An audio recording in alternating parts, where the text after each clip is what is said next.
Hi, what's up? My name is Emma, aka Midsummer Knits, and welcome back to my channel.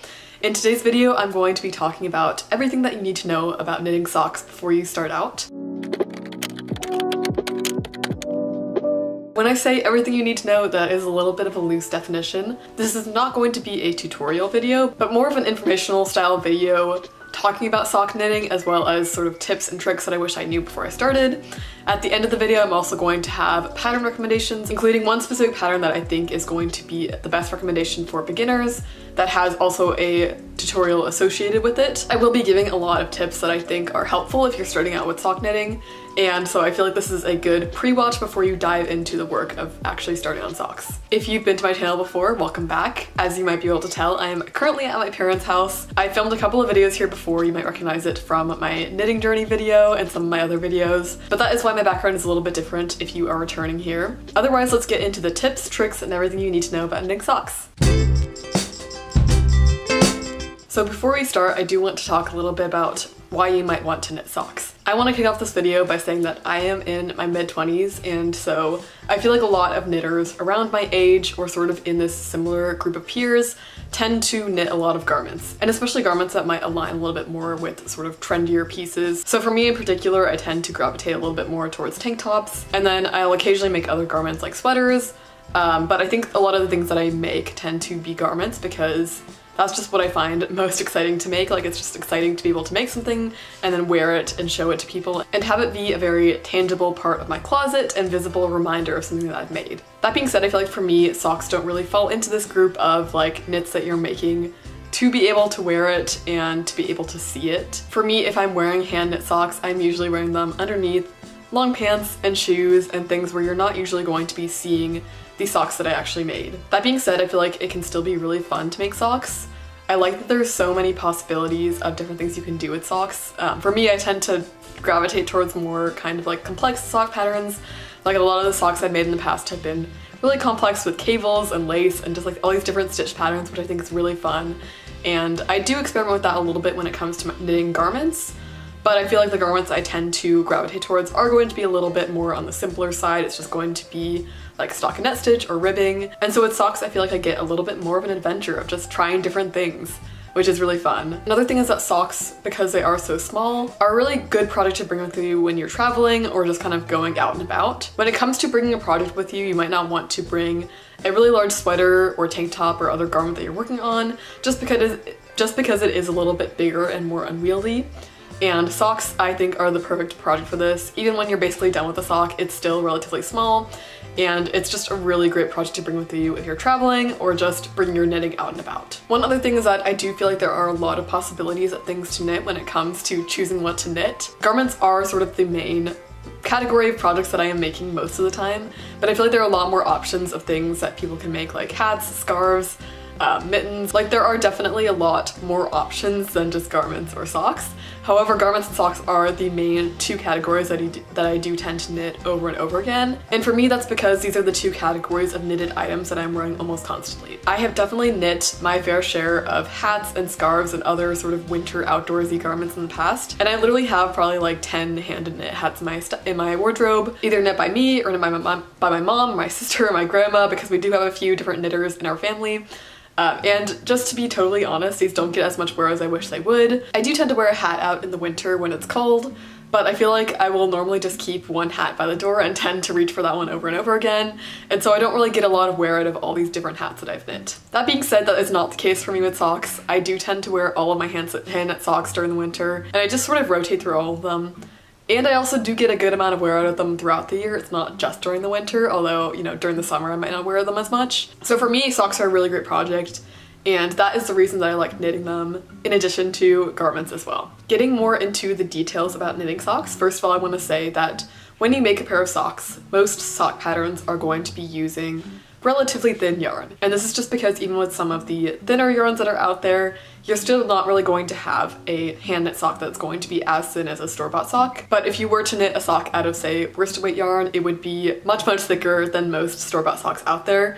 So I feel like when it comes to socks for just everyday wear, most socks are typically going to be made with fingering weight or sock yarn and size US 0 to 2 needles. That said, there are definitely some sock patterns out there for thicker yarn. I have seen ones for worsted weight yarn, yarn, and you can totally start out doing that if you prefer it. But for me, when it comes to everyday wear for my socks, I feel like even socks knit with fingering weight yarn are definitely going to be thicker than my store-bought socks. So if I were to knit socks out of thicker yarn than fingering weight yarn, I think that I wouldn't reach for them too much. They would only really be something I'd wear in the case of like very cold weather. So I feel like this is one point that tends to scare a lot of people away from knitting socks, is just knowing that it's knit with very thin yarn and very thin needles. What I want to say about that is that when you first start out knitting with thinner yarn and needles, it can feel like a really big change. Like it just feels like, oh my gosh, this is the tiniest yarn, the tiniest needles. Like it's very hard to get used to at first.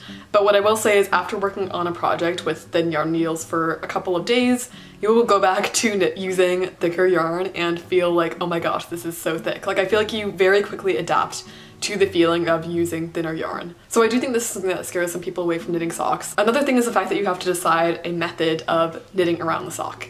So because socks are a very thin tube, you have to choose which needles or which method you prefer to knit around the tube.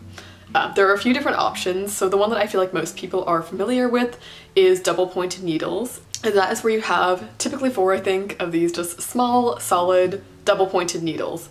And typically you will have 3 of the 4 needles that have stitches on them around the sock, and then you will use your 4th needle to act as your right hand needle to knit across the stitches. I actually don't really knit with double pointed needles, so I can't show an example of myself doing it.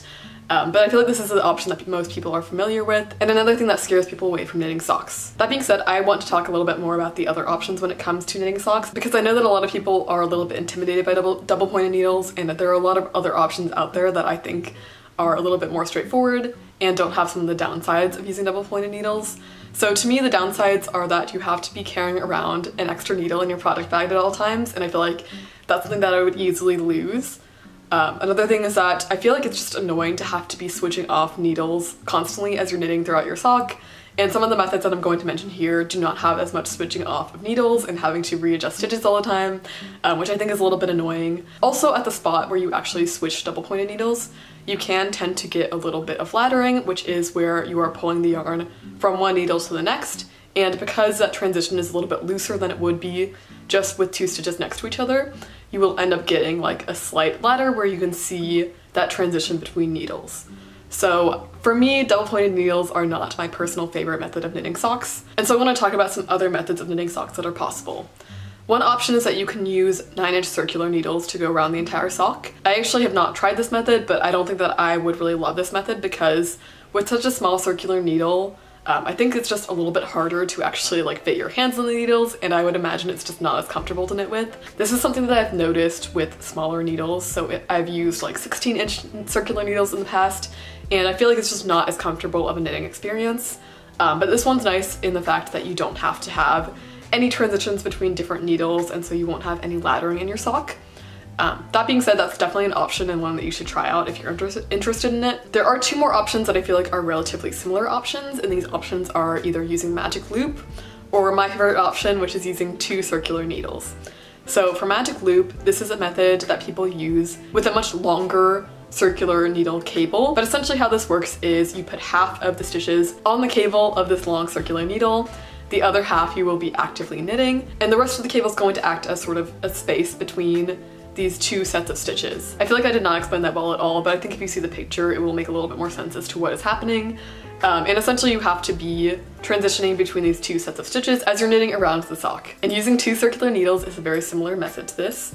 I actually have some knitting today that I can show you guys that is an example of this, and this is not a sock. This is just a t-shirt that I'm working on. As a disclaimer, I'm very biased toward this method because this is how I learned how to knit in the round, and this is what I use for basically all of my projects where I'm knitting in the round.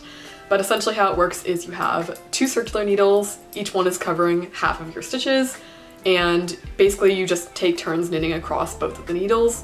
So at this point I have finished knitting across this first needle. As you can see, I have the yarn in this sort of transition state between the 2 needles, and so at this point what I would do is I would take the next needle, bring it to the start of the stitches, and then we want to take the needle that is connected to itself, and you would then just pull this yarn from the first needle and knit the stitches on the second needle. So it's very similar to magic loop in that you are going to have 2 sets of stitches and you're going to be knitting across both of those one at a time. But with 2 circular needles, you are using 2 separate needles as opposed to using 1 needle with a very long cord where you have to be moving the 2 sets of stitches around on that needle. With magic loop, as well as with 2 circular needles, you are also going to have the same risk of getting laddering, but it would be at only 2 places in your work as opposed to 3 or 4 or however many you would have with double pointed needles. So I personally think this is a better option than double pointed needles. Sort of looking at and comparing a few of these methods, for me I feel like magic loop is probably the alternative that I would go to if for whatever reason I was not able to use 2 circular needles. But for me I feel like it's a little bit less desirable because you have to be dealing with the cable and sort of moving these stitches around the cable, and it's just like a little bit more of a hassle. Versus for me, I feel like using 2 circular needles is a little bit more straightforward. It's a little bit easier to sort of get the hang of when you first start doing it. And there are plenty of tutorials out there for all of these methods, so I'll try and link some down below because I can't necessarily explain all of them in this video. However, let me know if you guys would be interested in a more in-depth tutorial on how to do the 2 circular needles method, which is my personal favorite, and I would be happy to provide that. However, all this to say that there are plenty of options when it comes to knitting socks in the round, and I personally would recommend the method of using 2 circular needles. I personally just think it's the easiest to learn as a beginner, but there are lots of options out there, so I think if for whatever reason one method doesn't click with you, you should definitely try others before you fully give up. I think I'm definitely getting to the point where this video is starting to get really long, but I wanted to discuss a few more things when it comes to socks. So first of all, there are a lot of options when it comes to sock patterns. There are a few different options of how you construct the sock. The first thing being that you can knit socks that are either toe up or top down. Personally, I prefer top down. I think this is more of sort of the standard method of knitting socks, and it is what I would recommend to any beginner who is just trying out sock knitting. It is just more of the standard, I would say. And the reason that I prefer top-down socks to toe up is that I found it tends to fit your foot a little bit better. The other reason I prefer top-down as opposed to toe up is because if you knit the sock top-down, the leg of the sock or the top part of the sock is going to be the cast-on edge as opposed to the bind-off edge. I feel like it's pretty tricky if you have a bind-off edge to make it be the exact right tension to fit well on your leg, versus with a cast-on edge, I don't know why, but for whatever reason whenever I cast on, it's usually going to be a good tension to actually fit around my leg. And so that's why I personally prefer doing top-down. Again, there's so many options when it comes to socks, and I feel like the only way you can really decide what you prefer is to try out different options. So you can definitely knit a lot of pairs of socks trying to figure out your favorite method, your favorite construction, all these things. But this is just me telling you what I prefer. I do prefer doing top down. Another thing is that there are lots of different types of heels that you can try out. Just lots of different methods of how you can turn the heel in your sock. I would recommend when you're starting out just to follow like a basic vanilla sock recipe, and those are usually going to use a heel flap and gusset construction, which is kind of the most basic or standard heel. Once you've started out with the sort of basic vanilla heel construction, you can definitely try out different patterns that are going to specify different types of heels. And another thing is, once you get a little bit more used to knitting socks, you'll realize that heels can be very easily substituted. So as a total beginner, I'm just going to recommend that you follow the pattern and tutorial that I'm going to include as a recommendation in the end part of this video. But that being said, there are lots of different heel options you can try out, and it's awesome to be able to experiment with them and find out your favorite. So, starting to get to some pattern recommendations, here's a pattern that I would recommend for a very beginner sock knitter. It is called the Vanilla Socks by Crazy Sock Lady, and it is a $2 pattern to buy the written pattern, and it also comes with a very long and detailed video tutorial. So I myself haven't actually followed this exact tutorial, but just looking at the pattern, looking at the tutorial, looking at all the people who have made it, I think that this is going to be a really good tutorial for people who are just starting out. So I think this is a very versatile tutorial, and it's one that I would recommend if it's your first time trying out socks. I actually wanted to spend the rest of this video giving sock recommendations and recommending just some patterns that I think are cool, but at this point I've realized that I've talked way too much. So I think I've decided that I want to save these pattern recommendations for another video. Maybe I can just do another video just totally about sock pattern recommendations if you guys are interested in that. If that's the case, let me know down below and I will. Otherwise, thank you guys so much for watching, and I hope this video was helpful to you. I know this is a little bit different from my usual video style, just in that I haven't done a ton of informational videos before, so I'm definitely open to feedback if you guys had any questions or thought anything was unclear. Totally just let me know. You can either comment down below or DM me. Otherwise, thank you guys so much for watching today's video, and I'll see you guys next time. Bye!